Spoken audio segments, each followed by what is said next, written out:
Bridal craft wedding mall തിരൂരിലൊരുങ്ങുന്നു. ബഹുമാനപ്പെട്ട Sayyid Sadiq Ali Shihab Thangal October 20 രാവിലെ 10 ഉദ്ഘാടനം നിർവഹിക്കുന്നു. കാടാമ്പുഴയിൽ ശൈശവ വിവാഹത്തിന് ശ്രമിച്ച സംഭവത്തിൽ പോലീസ് കേസെടുത്തു. 14-കാരിയുടെ വിവാഹ നിശ്ചയം നടത്തിയ സംഭവത്തിൽ വരനും വീട്ടുകാർക്കും പെൺകുട്ടിയുടെ വീട്ടുകാർക്കുമെതിരെയാണ് കാടാമ്പുഴ പോലീസ് കേസെടുത്തത്. സംഭവത്തിൽ പ്രതിശ്രുത വരനും വീട്ടുകാർക്കും പെൺകുട്ടിയുടെ വീട്ടുകാർക്കുമെതിരെയാണ് പോലീസ് കേസെടുത്തത്.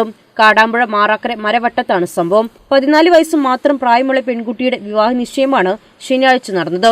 പ്രതിശ്രുത വരനും വീട്ടുകാർക്കും പുറമെ വിവാഹ നിശ്ചയത്തിൽ പങ്കെടുത്ത 10 പേർക്കെതിരെയും പോലീസ് കേസെടുത്തിട്ടുണ്ട്. 14 വയസ്സുള്ള പെൺകുട്ടിയെ ചൈൽഡ് വെൽഫെയർ കമ്മിറ്റി ഏറ്റെടുത്തു. വിവാഹ നിശ്ചയം നടക്കുന്നതറിഞ്ഞു കാടാമ്പുഴ പോലീസ് സ്ഥലത്തെത്തി കേസെടുക്കുകയായിരുന്നു. മുമ്പ് ശൈശവ വിവാഹത്തിന് പോലീസ് കേസെടുത്ത സംഭവങ്ങൾ ഉണ്ടായിട്ടുണ്ടെങ്കിലും അടുത്ത കാലത്ത് ഇത്തരം സംഭവങ്ങൾ ഉണ്ടായിരുന്നില്ല. ഇതിനിടെയാണ് വീണ്ടും ശൈശവ വിവാഹത്തിന് നീക്കം നടന്നത്. പരിസരവാസികൾ നൽകിയ വിവരത്തിന്റെ അടിസ്ഥാനത്തിലാണ് സംഭവം പുറത്തറിഞ്ഞത്. 14-കാരിയെ പ്രായപൂർത്തിയായ യുവാവാണ് വിവാഹം കഴിക്കാൻ തീരുമാനിച്ചത്. സംഭവത്തിൽ കേസെടുത്തിട്ടുണ്ടെന്നും ശക്തമായ നടപടി ഉണ്ടാകുമെന്നും പോലീസ് അറിയിച്ചു.